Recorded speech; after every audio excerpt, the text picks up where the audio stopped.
Good morning friends, मैं हूं प्रकाश यादव और आप देख रहे हैं मेरे YouTube channel Prakash Yadav study centre में। आप सभी लोगों का हृदय स्वागत करता हूं मैं। फ्रेंड्स, आज हम पढ़ेंगे कक्षा 10वीं गणित प्रश्नावली 3.5। प्रश्न क्या कह रहा है? प्रश्न 1 है, निम्नलिखित समीकरण के युग्म में से किसका एक अद्वितीय हल है, किसका कोई हल नहीं है, या किसके अपरिमित रूप से अनेक हल हैं। अद्वितीय हल की स्थिति में उसे वृज्ज गुणनखंड विधि से हल ज्ञात कीजिए। तो फ्रेंड्स, ये प्रश्न क्रमांक 1 का दूसरा भाग है, जो कि हमारा समीकरण दिया है 2x धन y बराबर 5 और 3x धन 2y बराबर 8। तो फ्रेंड्स, ये जो समीकरण युग्म दिया है, इस समीकरण का हमें हल ज्ञात करना है। और देखिए, यहाँ पर जब व्यापक समीकरण से इस समीकरण का हम तुलना करेंगे तो हमें अगर ये वाली स्थिति प्राप्त होगा, कौन सी स्थिति? a1/a2 बराबर नहीं है b1/b2। तब रेखाएं की बात करें तो रेखा प्रतिच्छेदी रेखाएं होंगी, यानी कि एक दूसरे को काटने वाली रेखा। इस प्रकार की रेखा को हम प्रतिच्छेदी रेखा कहते हैं। और हल की बात करें तो केवल एक हल होगा, जिसे अद्वितीय हल भी कहा जाता है। और दूसरी स्थिति ये है, a1/a2 बराबर है b1/b2 बराबर है c1/c2। तो रेखाएं की बात करें तो इस स्थिति में रेखा समपाती होंगी। और हल की बात करें तो अपरिमित रूप से अनेक हल होंगे। रेखा किस प्रकार की होती हैं इस स्थिति में? ये हो गया एक रेखा, उसी के ऊपर एक और रेखा जाएगा, तो इस रेखा को हम समपाती रेखा कहते हैं। और ये स्थिति कब बनेगी? जब इस समीकरण युग्म का तुलना व्यापक समीकरण से करेंगे तो अगर बनेगा ये वाली स्थिति, तो ये हल होगा, अपरिमित रूप से अनेक हल होगा। और रेखा की बात करें तो समपाती रेखा हो सकता है, ठीक है। और अगर ये कंडीशन हमें प्राप्त होता है, ये स्थिति अगर हमें प्राप्त होता है, तो रेखा की बात करें तो प्रतिच्छेदी रेखा, जो कि इस प्रकार की होंगी, एक दूसरे को काटने वाली। और हल की बात करें तो कौन सी हल होगा? एक अद्वितीय हल होगा। अगर हमें ये स्थिति प्राप्त होता है a1/a2 बराबर है b1/b2 बराबर नहीं है c1/c2, तो रेखाएं की बात करें तो समांतर रेखाएं होंगी। और हल की बात करें तो कोई हल नहीं होगा। समांतर रेखा इस प्रकार की होती हैं दोस्तों, जैसे रेल की पटरियां। उदाहरण के लिए ये समांतर रेखा के उदाहरण है। अगर हमें ये स्थिति प्राप्त होता है व्यापक समीकरण से तुलना करने पर, तो हमको कोई हल नहीं होगा, ये बताना पड़ेगा इस समीकरण का। तो चलिए, सबसे पहले इस समीकरण का हम क्या कर देते हैं, सबसे पहले व्यापक समीकरण से तुलना कर लेते हैं। तो फ्रेंड्स, हमारा जो व्यापक समीकरण है उसको लिखेंगे सबसे पहले। तो फ्रेंड्स, हमारा जो व्यापक समीकरण है, यहाँ पे लिखेंगे व्यापक समीकरण। व्यापक समीकरण क्या है? a1x धन b1y, ये b1 है, धन c1 बराबर 0। इसको दे देते हैं हम कितना? समीकरण नंबर 1 के लिए। ये समीकरण नंबर 1 से तुलना करेंगे। और समीकरण नंबर 2 के लिए क्या होगा? a2x धन b2y धन c2 बराबर 0। ये होगा समीकरण नंबर दूसरा के लिए। यहाँ पे लिख सकते हो से तुलना। तो फ्रेंड्स, ये देख सकते हैं आप। तो फ्रेंड्स, यहाँ पे आप देख सकते हो जो व्यापक समीकरण है हमारा, उसमें कितने पद दिए हैं? a1x एक पद कहला गया, b1y ये 2 पद कहला गया, और c1 ये 3 पद कहला गया, और उसके बाद बराबर 0 है तो ये 4 पद कहला गया। और हमारे यहाँ पे जो समीकरण है उसमें कितने पद हैं? 2x 1 y 2 और बराबर 5 3 पद है। तो इसको हम क्या करेंगे, ये 5 जो है, इस 5 को बराबर के साइड लाके बराबर 0 मान लेंगे, तो ये भी कितने पद बन जाएंगे? 4 पद बन जाएंगे। तो दोस्तों चलिए बना लेते हैं। तो फ्रेंड्स, सबसे पहले जो हमारा ये समीकरण है, इसको हम क्या बना लेते हैं? 4 पद बना लेते हैं पक्षांतर करके। कैसे? यहाँ पे दिया है कितना? 2x धन y बराबर 5 दिया है, तो बराबर 5 नहीं करेंगे, ऋण 5 कर लेंगे, और इसके बराबर हम 0 मान लेंगे। क्योंकि देखिए कैसा था ये, 2x धन 5 बराबर 2x धन y बराबर 5 दिया था। तो अब इसको क्या किए हैं कि 2x धन y और इस 5 को बराबर के साइड ले आए हैं, तो ये ऋण 5 हो गया है। उसके बाद फिर यहाँ बराबर हम 0 कर दिए हैं। इस तरह से ये बन गया आपका समीकरण नंबर 1। उम्मीद कर रहा हूँ कि आप लोगों को ये समझ में आया होगा। और हमारा जो दूसरा समीकरण है फ्रेंड्स, उसको भी लिख लेते हैं। तो दूसरा समीकरण क्या होगा? 3x धन 2y बराबर 8 है, तो 8 को इस साइड लाएंगे तो ये हो जाएगा ऋण 8 और बराबर 0 मान लेंगे। ये कहला गया आपका समीकरण नंबर दूसरा। इस तरह से आप देख सकते हैं ये हमारा समीकरण नंबर 1 के लिए जब तुलना करेंगे तो यहाँ पर जो a1 होगा, a1 का मान क्या होगा, आप यहाँ पे लिखेंगे a1 बराबर क्या होगा, ये समीकरण नंबर 1 से 2 आएगा तो 2 कहलाएगा। और b1 बराबर क्या कहलाएगा, देखिए y बस दिया है तो y के साथ कोई गुणांक नहीं है, मतलब यहाँ पे 1 है तो b1 बराबर 1 कहलाएगा। और c1 बराबर क्या आएगा, c1 बराबर अब ये आ जाएगा ऋण 5, चिन्ह सहित लेना है इस तरह से। इसी प्रकार अब a2 का मान आएगा, है ना, क्योंकि हम व्यापक समीकरण से तुलना करना है और हमारा व्यापक समीकरण ये देख सकते हो, ये समीकरण नंबर अब दूसरा के लिए है ना, तो a2 b2 c2 कह रहा है। तो यहाँ पर a2 बराबर अब क्या आ जाएगा समीकरण नंबर 2 के लिए, ये है 3, x को तो छोड़ देना है, फिर अल्फविराम लगा रहे हैं b2, तो b2 बराबर अब क्या आ जाएगा, देख सकते हैं ये 3x के बाद क्या दिया है धन 2y, तो यहाँ पे 2 बस लिखेंगे।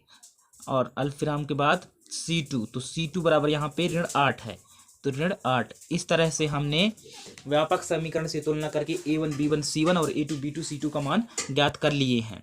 अब यहाँ पे देख सकते हैं a1 बटे a2 बराबर नहीं है b1 बटे b2, अर्थात यहाँ पे हम लिख सकते हैं अर्थात करके, अर्थात जो a1 का मान है क्या है, 2 है ना, ये देख सकते हो a1 बराबर 2, तो a1 के स्थान पे क्या हो जाएगा 2, फिर बटे बोल रहा है तो बटे a2 बराबर क्या है, a2 बराबर 3 है, देख सकते हो, तो a2 के स्थान पे 3, उसके बाद बराबर नहीं है b1 कह रहा है तो b1 का मान है 1, तो 1 बटे कह रहा है तो बटे, b2 कह रहा है तो b2 का मान है 2, तो 2, देख सकते हो ये कितना है 2/3 है ये, और ये 1/3 है, यानी दोनों बराबर नहीं है, अलग अलग हैं। और इस स्थिति में हमें जो समीकरण होता है, समीकरण युग्म होता है, उसका कौन सा हल होता है, चलिए मैं आपको दिखा देता हूं एक बार फिर से।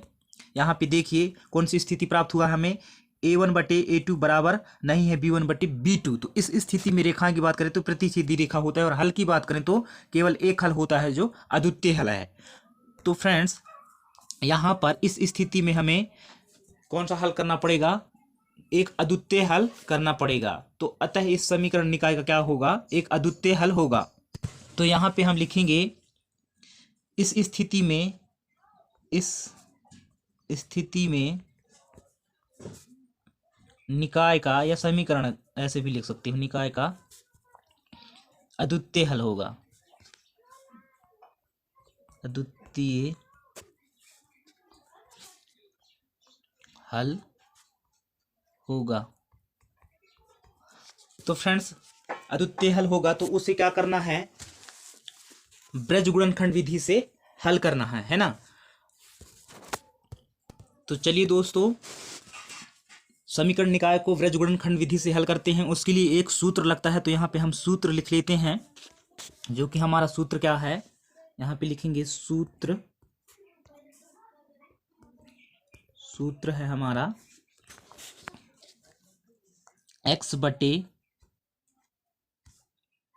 b1 c2 ऋण b2 c1 बराबर y बटे c1 a2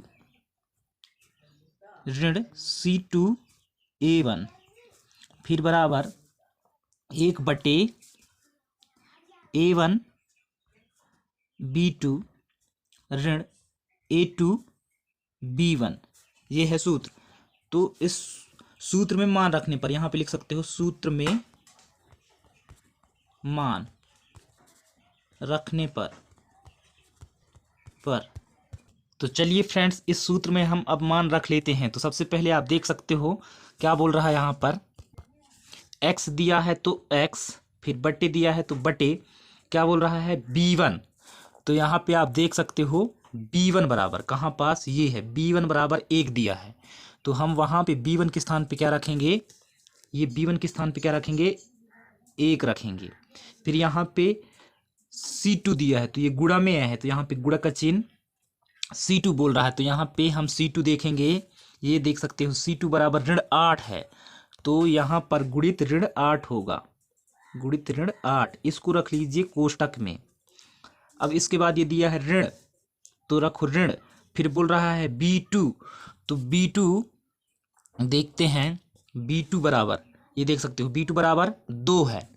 तो यहाँ पर हम B2 के स्थान पे, इसके स्थान पे, B2 के स्थान पे 2 लिखेंगे, ये भी कोष्टक में रहेगा। फिर बोल रहा है C1, तो C1 देखिए कहाँ पास है, ये है C1, तो C1 बराबर ऋण 5। तो C1 के स्थान पे, ये C1 के स्थान पे क्या हो जाएगा, गुणित है यहाँ पे, गुणित, क्योंकि B2 गुणित C1 आया है, तो B2 का मान हो गया 2 और C1 का मान है ऋण 5, तो ऋण 5 इस तरह से। अब ये दिया है क्या, बराबर, फिर बोल रहा है y, तो y फिर क्या, बटे C1 बोल रहा है। तो देख सकते हैं यहाँ पे C1 था, यहाँ भी C1 है, तो C1 कितना है, ऋण 5 है, तो ऋण 5 रहेगा C1 का मान इस तरह से। फिर गुणित A2 है, ये A2, तो यहाँ पे हो जाएगा गुणित A2 का मान देखते हैं। चलिए A2 बराबर है, ये देख सकते हो 3, तो यहाँ पर A2 के स्थान पे हम गुणित 3 करेंगे, फिर इसको रखेंगे कोष्टक में। फिर ये दिया है क्या, ऋण, तो ऋण लिखिए। फिर बोल रहा है C2, तो C2 बराबर आप देख सकते हो ये ऋण 8 है, तो C2 बराबर, ये C2 के स्थान पे हम क्या रखेंगे, ऋण 8, ये 8 है, इसको चलो अच्छा से बना लेते हैं, ये 8 है।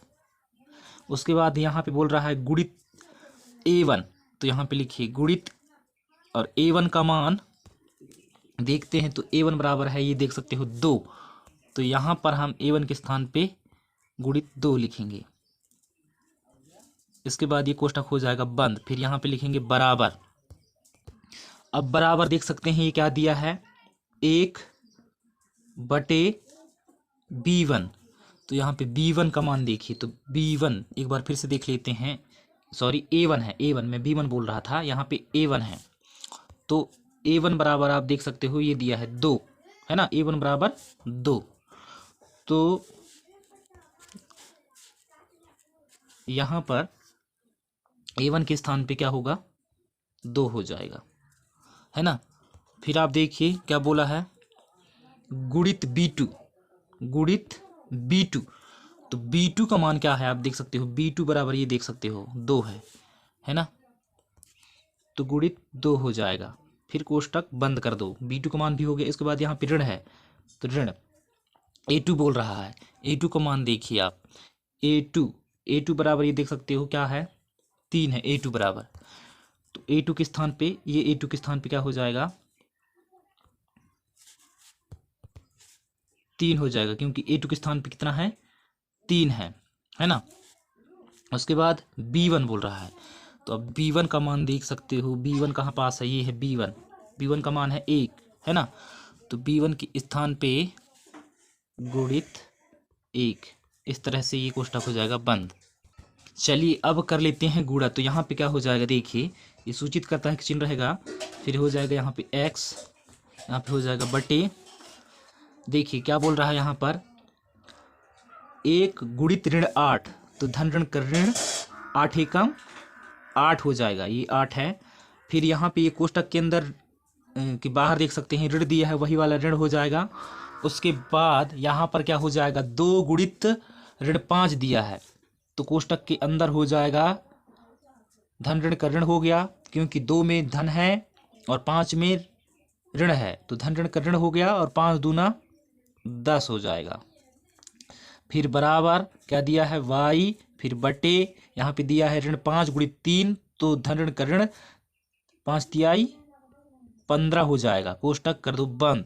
उसके बाद ये वाली कोष्टक के बाहर देख सकते हो ऋण दिया है, तो यहाँ पे ऋण, फिर देख सकते हो कोष्टक के अंदर क्या दिया है, ऋण 8 गुणित 2, तो धन ऋण का ऋण, क्योंकि धन 2 में है और 8 ऋण में है, इसलिए ऋण धन का ऋण हो गया, और 8 दूनी 16 हो जाएगा, कोष्टक बंद।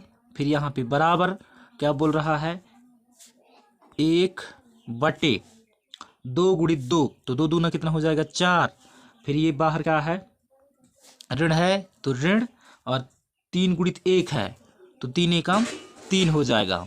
अब यहाँ से क्या हो जाएगा देख सकते हैं आप, x बटे ऋण 8 है, तो ऋण 8, फिर देख सकते हो आप ये ऋण है, और कोष्टक के अंदर 10 में भी ऋण है, तो ऋण ऋण का गुणा हो जाएगा, तो धन 10 हो जाएगा ये, उसके बाद बराबर y दिया है तो y बटे ऋण 15 हो जाएगा, कोष्टक हटेगा तो उसके बाद ये कोष्टक के बाहर ऋण है और कोष्टक के अंदर 16 में भी ऋण है, तो ऋण ऋण का गुणा होगा तो धन 16 हो जाएगा।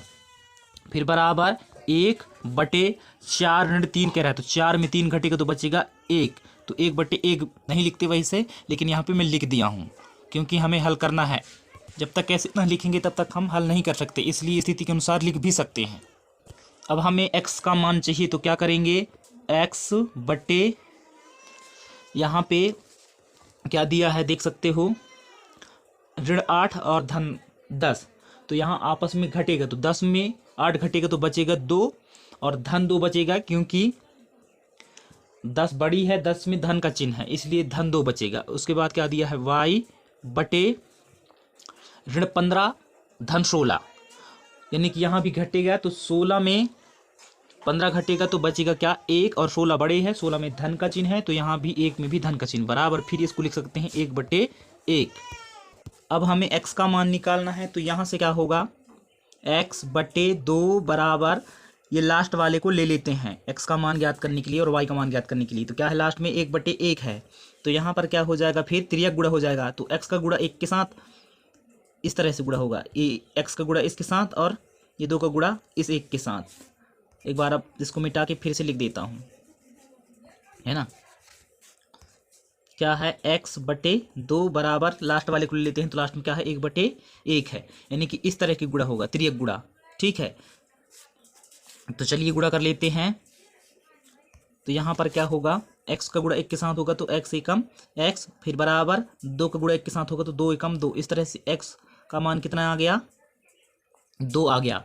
अब हमें किसका मान चाहिए, y का मान चाहिए, तो यहीं पे निकाल लेंगे y का मान, y बटे 1 है ना, देख सकते हो आप ऊपर ये y बटे 1 है, उसके बाद बराबर लास्ट वाले को लेते हैं तो लास्ट में क्या है 1 बटे 1 है, ठीक है। यहाँ भी तिर्यक गुणा होगा तो y गुणा 1 के साथ होगा तो y एकम y, फिर 1 का गुणा 1 के साथ होगा तो 1 एकम 1, इस तरह से y का मान 1 आ गया। तो फ्रेंड्स x का मान है 2 और y का मान है 1। इस तरह से आप जब एक अद्वितीय हल हो तो उसे वृज गुणनखंड विधि से जो मैं सूत्र लगाया हूँ उस सूत्र लगा के आप हल कर सकते हो। वीडियो बनाने में बहुत टाइम लगता है, बहुत मेहनत लगता है फ्रेंड्स, इसीलिए आप अगर चैनल पे नए हो तो चैनल को जरूर सब्सक्राइब कीजिए और वीडियो को लाइक कीजिए, और आपको समझ में आया है नहीं आया है कमेंट्स करके जरूर बताइए। मिलते हैं नेक्स्ट वीडियो में, आप स्वस्थ रहें, मस्त रहें, आपका दिन मंगलमय हो। Thank you so much.